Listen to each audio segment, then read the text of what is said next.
Georgia Nolan, and our valued league volunteers, Linda, where's Linda? Vicky, and Karen. Thank you very much. Thank you very much.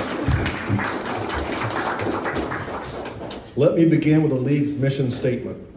The League of Women Voters, a nonpartisan political organization, encourages informed and active participation in government, works to increase understanding of major public policy issues, and influences public policy through education and advocacy. The League does not support or oppose candidates running for elected office. Any voting person can be a member of the League of Women Voters. We have both men and women members, and we invite you to join. Membership forms should be on the back hallway there on the table, and as well as a donation jar, so we welcome new members, please. Only candidates with contested positions are invited to participate in today's forum. Some chose not to participate or could not attend, so not all contested races are represented here tonight. The candidates have drawn numbers to determine speaking order. Each candidate will have 3 minutes for their opening statements. Once that portion is completed, we will go to the question and answer portion of this forum. Only questions submitted on the yellow 3x5 cards you should have received when you entered the room will be asked.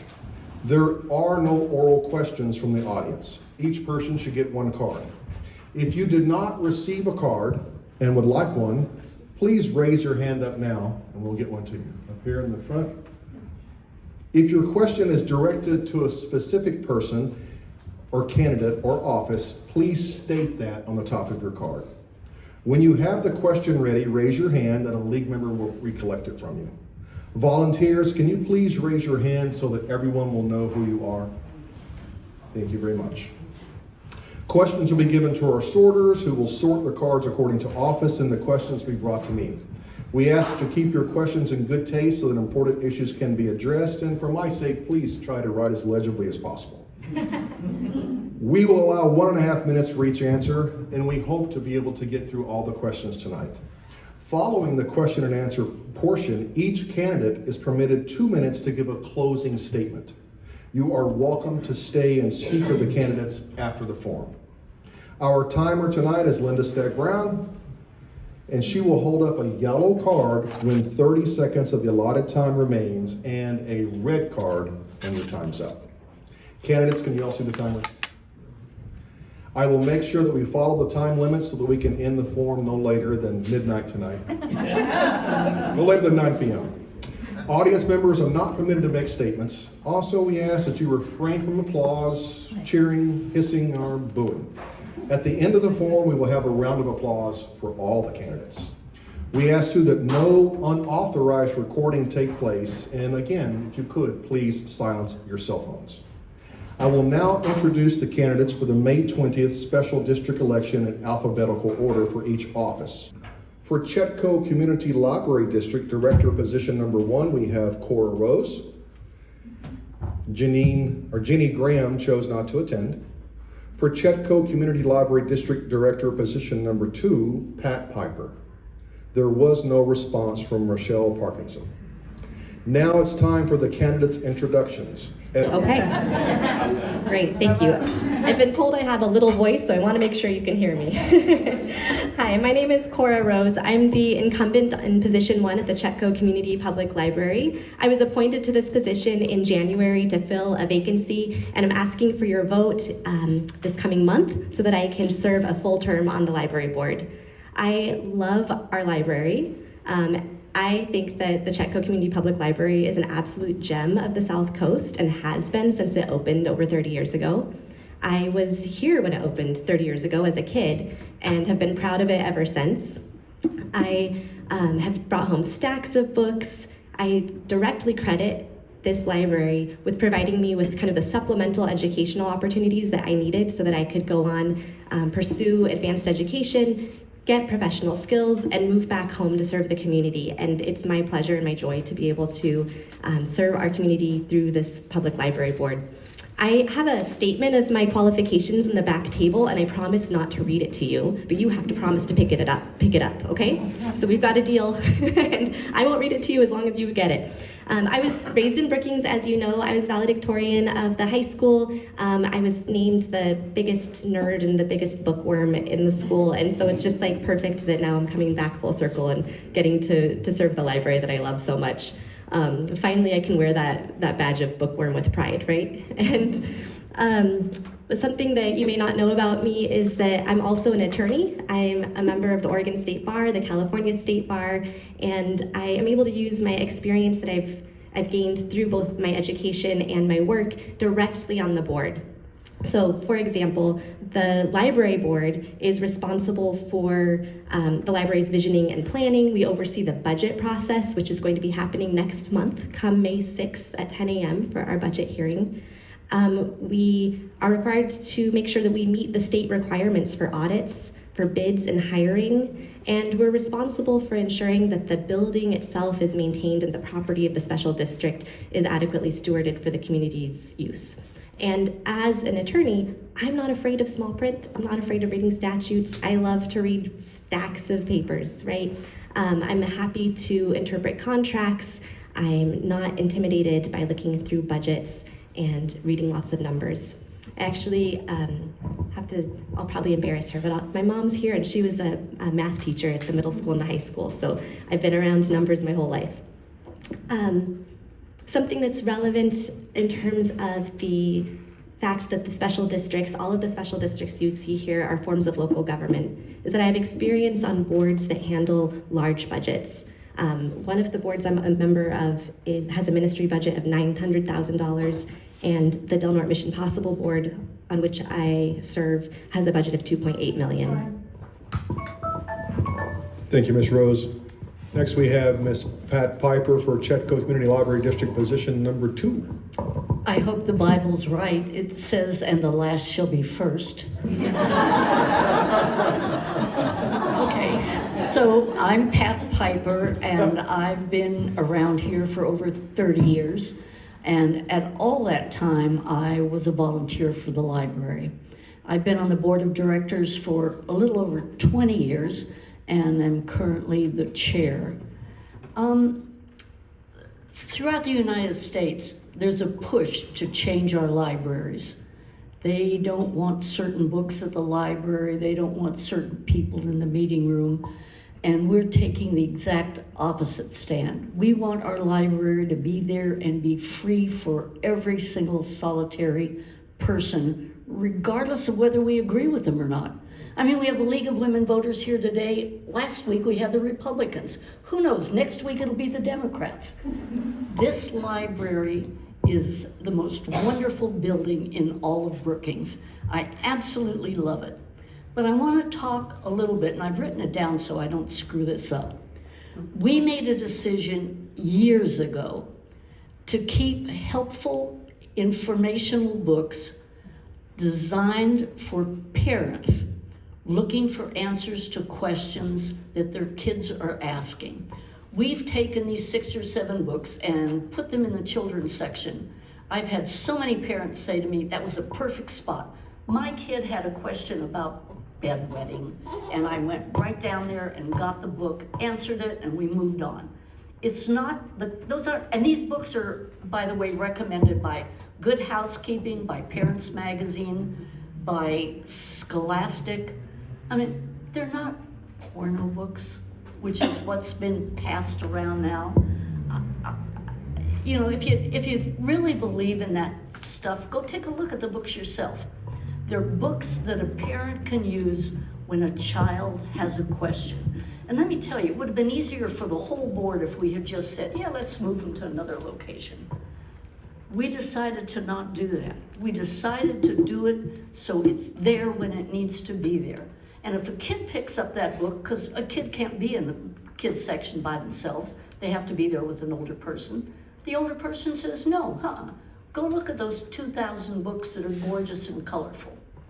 So please, if you want to keep our library the way it is and keep our board as strong as it is, please vote for me and vote for Cora. Just a quick thing about me, for those of you that don't know me, I'm a principal real estate broker, twice president of the board, twice realtor of the year. I'm the only one with a Lifetime Achievement Award. I'm member of the Marine Corps League Board. I do their newsletter. I'm on the Southern Coast Board. I'm tired. Ms. Piper, hold on to that microphone. You help me figure out where to start. This question is going to be for all candidates, and we're going to start with you, Ms. Piper. Okay. What do you believe is the most pressing issue of the election, and how do you plan to address it? Better just like it reads. I think I've already talked about that. The most pressing thing is that we keep our library safe for everybody. We don't ban books or burn books or move books. We try to keep the library active and vital for everybody in the community. Ms. Rosen. Right, thank you. I believe the most pressing issue facing the Chetco Community Public Library Board with this election is whether or not we want to keep the institutional knowledge, the skills, and the relationships that exist on this board that have done a fantastic job creating this beautiful building and all of the programming, hiring our wonderful library director, or if we're willing to take a risk on people who are untested. I believe that the current board, and that includes Pat Piper, who I'm so honored to sit next to. She's been volunteering for the library since I was in Story Hour. In kindergarten. I think it's so valuable that we've been able to keep her institutional knowledge, her expertise and leadership that has in a nonpartisan, collegial fashion, weathered so many storms, from the COVID pandemic and shutdown to roof leaking to the move, from the original library site over to this library site. It's important that we can keep that as part of the library board, and that we keep all of the training and the onboarding that I've done since January, that I'm able to hit the ground running. We're starting our budget process next month, as I mentioned, and then we'll be implementing our strategic plan, and I hope to be able to speak about that more in a moment. And I'm ready to keep going. I'm already there. Thank you. Thank you, Ms. Rose. Mr. Question is for the Chetco Library. Now, there it goes right through there. How long have you had your Chetco Library card? And what makes you passionate about our library? Cora. Someone turned their microphone on. That's me every time. Phil, we're gonna be watching you. I've had my Chetco Community Library card since I was a young child. I'm not gonna give a year because I don't necessarily want to share my age. But I'll just say it was when we were still using the paper card catalog and writing our library number in the little book papers. And you could see whether or not a family member or a good friend of yours had checked out the book previously and asked them about it if you knew their number. What was this? I'm sorry, I was so distracted by that microphone off. What was the second half of the question? What makes you passionate about the library? Oh, I'm passionate about the library because like I mentioned, I think it's an example of hyper-local government, hyper-local democracy done right. This is a library that's providing more than its minimum requirements under Oregon state law. It's creating value for the entire community. We have people who come from Smith River and Crescent City to use our library. We have snowbirds who pay for a library card to use our library. We recently received a bequest from a woman who was a retired teacher who didn't live here, but in her will left us over $100,000 to support the library, and I think that speaks wonderfully. It's a place where realtors and community members alike bring newcomers or visitors to come see the samurai sword and learn about local history. And it's just a space that's used for the public in a way just like this. We just installed, as of last night, a new streaming audiovisual system that we'll be able to use for public meetings, hopefully next month. So it's a gem. Thank you, Ms. Rose. Ms. Piper. Well, I know I've had my card longer than you. I don't think I've shared this with many people, but when I first was appointed to the board, I had volunteered to shelve books, and I came in ready for that. And I was told that almost any new person that came in to get a library card said, Pat Piper was my realtor and she made me go to the library first. So that's how I was kind of smuggled in to belong. I think this library is just the best place in town by far. And I am a book collector myself. I collect science fiction books. I've got 3,000 of them. Eventually my house is going to collapse. And I'm always getting books to donate to the library because I sell real estate, and often when people move, they don't want to take their books with them, and it's my pleasure. One of the things I love about the library is being a member of the Friends of the Library, and they're going to be having a book sale at the end of the month, and I hope all of you will show up. This is a wonderful meeting place, a wonderful place. Now that I'm getting older, I'm not reading as much, I'm listening to audiobooks. I mean, this library is just terrific. Thank you, Ms. Piper. Next question is going to be for all candidates. Did you like math? Can you tell us about any budgets you've managed?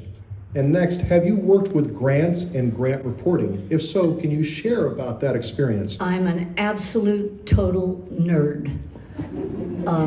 I used to work for the American Institute of Aeronautics and Astronautics, and I took special classes in Boolean algebra. So if any of you want to learn how to multiply and divide in hexadecimal, octal, or binary, I can bore the pants off you. I love math. And it's surprising because I was always like an English major, and I found out if you like grammar and that sort of thing, you're probably going to be good at math too. I've had my own business. I had a bookstore. I had a store with my husband and did budgeting and all. I've never written grants, but as you know, I've been on the board of directors for over 30 years and have been happy for every little one we've ever had. And Ms. Rose. Thank you. Yes, I love math. I started college as a math major and then ended up switching because I decided I wanted to study cross-cultural communication and local government law instead, but I stayed with that math department advisor for a long time just to stay in that world. I've been responsible for both local government grants and nonprofit grants throughout my career. And while I understand that the special district boards that you see here aren't responsible necessarily for writing or applying for grants, we are responsible for ensuring that they're spent and allocated within the parameters of the restrictions of the grant. And we have the ultimate responsibility for making sure that those are handled responsibly. I served on the Board of Trustees for the Law Library of Del Norte County, which is a small government entity similar to a lot the special districts here in Oregon. I serve currently on the Finance and Audit Committee of the Deaconess Community of the Lutheran Church, overseeing $16 million in assets and an annual budget of $900,000. I write my own grants and I do my own grant tracking, so I'm very comfortable with spreadsheets and watching where the dollars and cents are going. But even if that's not part of your life experience, what I do know that everyone here can relate to is that how you spend your money, whether you're a business, a nonprofit, a government, a household, a church, is a reflection of your values and your priorities. So I hope you'll come to our budget meeting on the 6th at 10 o'clock in the morning. Thank you, Ms. Rose. Library candidates, again, next question. What is your analysis of the proposed idea of a committee to evaluate all new books for the library? Having attended close to 100 committee and council meetings in Brookings over the last 10 years, this seems difficult since usually they struggle with 1 to 3 items. There must be hundreds of books each year. Ms. Piper. Oh, I'm so glad I could go first. I thought this was the singularly dumbest idea I had ever heard, and I'm sorry if I'm hurting someone's feelings. When we hired Julie as the librarian, we didn't put an ad in the Brookings paper. We advertised all over the United States. And believe me, she was the pick of the litter. Her mic is off. Okay. It's on? It's on. Okay, yeah. You wanted me to say you were the pick of the litter Say it again. again. Say it See, I told you she was smart. We just talked about a book club. So I belong to a book club, and we sit around, half a dozen of us, and we spend about an hour deciding what book we're going to read next month. There were 4,900 books added to this library last year. I can see 5 or 6 people sitting around saying, gee, which one of the 4,900 and somebody should we pick? It's ludicrous. We have an excellent librarian. We have a children's librarian. We have an assistant librarian. She listens to people. She gets ideas. She knows what books she ought to get. She reads about them. We have her there to do that. And she listens to, when I come in and say, I want a book about such and such, sometimes she listens, sometimes one of the Patterson books that I'm on the audiobook for, I'm number 137. Ms. Rose? Sure, thank you. Do you mind restating the question? Sure. What is your analysis of the proposed idea of a committee to evaluate all new books for the library? Having attended close to 100 committee meetings and council meetings in Brookings over the last 10 years, that seems difficult since usually they struggle with 1 to 3 items. There must be hundreds of books every year. Thank you. And yes, what Pat said is that there were about 4,000 new physical book titles, but we added something in the realm of 15,000 new titles when you cover all of the types of materials, and that's not counting our ebooks.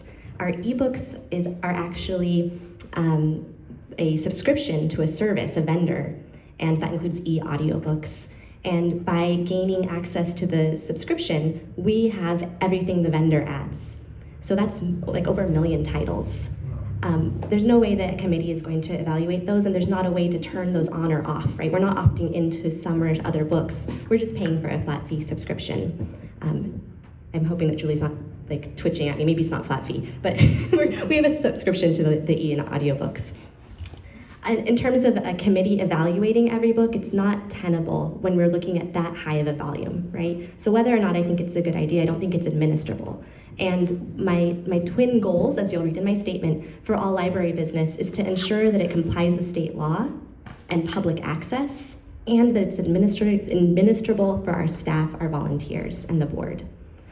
I also want to let you know, if you don't know already, there is a way online on the Chetco Library website to suggest a title. So if you'd like to suggest a title, you can search for it in the catalog. If it doesn't come up, at the bottom there's a little link you click. You fill out the information of the publisher, the year, the author, as much information as you can provide to help them find what you're looking for, and they may actually purchase it for you. Thank you, Ms. Rose. Library candidates also again. We're working tonight. Popular. You expressed dissatisfaction with book placement in the library. Can you explain why you have not taken advantage of the readily available reconsideration request? Ms. Rose. I think that maybe this question was recycled from last week, so maybe someone brought their question back. I haven't expressed any dissatisfaction with book placement in the library. I have never used the reconsideration request because I've never felt the need to.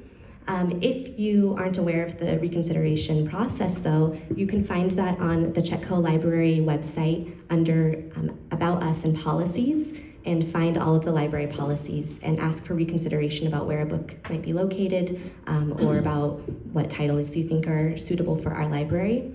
My understanding is in the last few years that the library has received no challenges to any books through that challenge process.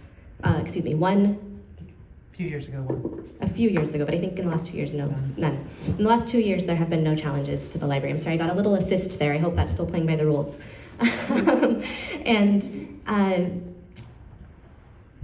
it's interesting to me that there'd be so much public conversation about challenging books in the library when no one has actually followed the process to do it. So someone earlier said that they talk the talk and walk the walk, and I like to see that consistency in people. While I would recommend more that you use the suggest a title feature, the challenge feature is also available. I think that's all I have to say about that. Thank you, Ms. Rose. Ms. Piper. Ditto. I found some of your highlights. She did it so well that I can't see any use in my saying it over again. There is a process. You can use it. We do pay attention. Nobody has used it. Thank you. Thank you very much. Chetco Community Library District Position Number 1, Ms. Cora Rose.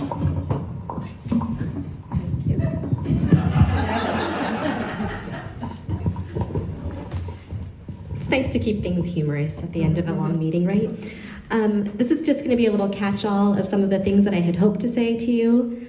So it's not an organized statement, but I wanted to let you know that one of my previous career experiences is working as the legal research fellow for the U.S. Equal Employment Opportunity Commission, looking into instances of workplace discrimination, fair hiring standards, and I'm really comfortable with looking at bids and public contracts.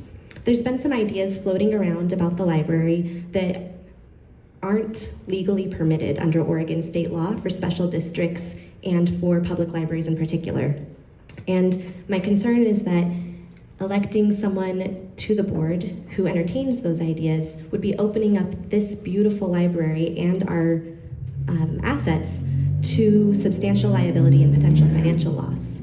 And that would be a real shame. My grandmother remembers a time when this library was housed in the Central Building. It was co-funded from the county and the city, and then like so much in Curry County, when the timber companies took a big hit in the 80s, the community rallied to make sure that the library continued to exist, was adequately funded, and eventually were able to build this building. And it'd be a real shame to throw that away.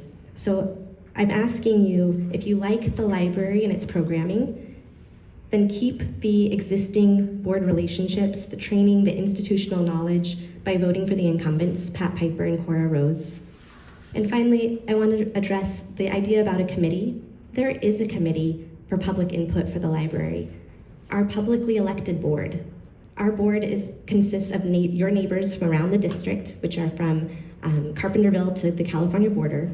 We're elected by you to hire our librarian and oversee public funds. And then additionally, another 5 community members, civilians, if you will, are added to our numbers for the Public Budget Committee. Thank you. Thank you, Ms. Rose. And last but certainly not least, Ms. Piper. I'd like to just say ditto again. Don't be fooled by the fact that Cora is so new to the board. You can tell by the comments that she's made how much she's already delved into it and how much she's learned and brought to the board. Okay, I've been on the board longer than anybody else, but that's because I absolutely love it. And I still have enough energy that I want to be there and continue. Years ago, I needed surgery, and my husband was told, after the surgery, Pat will have more energy, and he went, oh, God, no.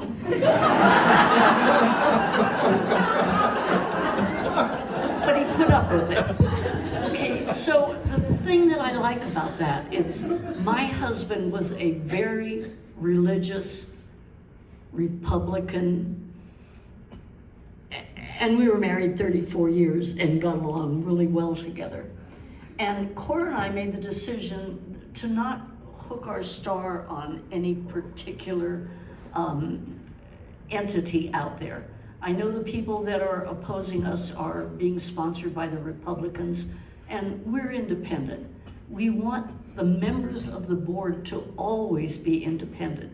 We want to always look at everybody's opinion, even if it isn't ours. If we have to look at something and delve into it and vote on it, we don't always agree, but we always listen to each other, and we always try to listen to the people out there, because it's your library and my library and Cora's library, and we really desperately need you to vote for us to keep this library as strong as it is right now.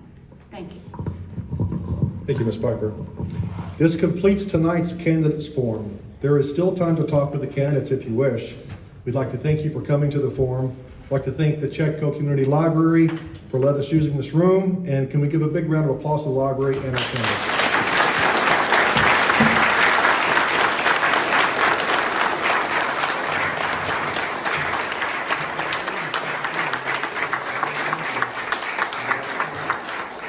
We'd like to wish you all a wonderful May. Thank you very much and drive safely home.